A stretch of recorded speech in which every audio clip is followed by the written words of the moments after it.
This video is presented by NewWoodworker.com. Whether you're routing a juice trough like I do on this cutting board in this video, or you want to add a decorative groove near the outside edge of your workpiece, learning to route a continuous perimeter groove gives you a lot of decorative options for your projects. To begin with, I put a piece of tape several inches long on my router table fence above the bit. We need to have this tape right at the top edge of the workpiece so it's easy to align the marks later on. Next, I turn the bit that I want to use so that its cutter is pointed straight down the fence. Using a square piece of wood, I can mark that side of the bit. I've already done the mark from the other side.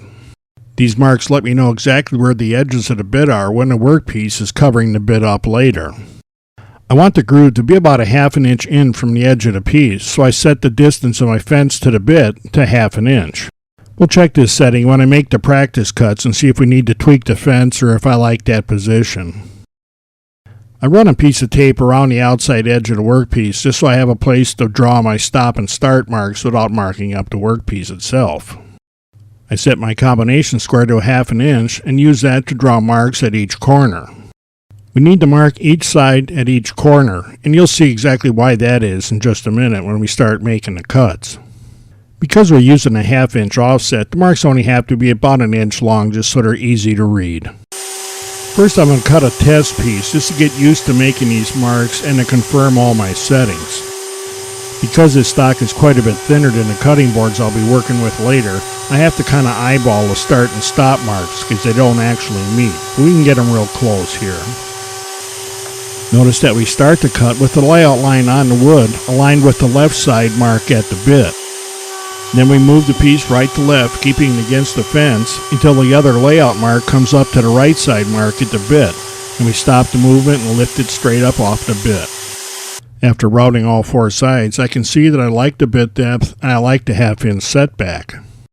That little bump on the outer edge of the corner is pretty standard, and we might have to chisel that out a little bit when we get done with the workpieces.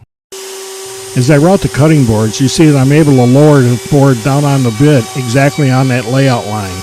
Move it across, and when the next layout line comes up and matches up with the right side line, I lift it straight up. And now it's just a matter of repeating that process on the other three sides of the cutting board.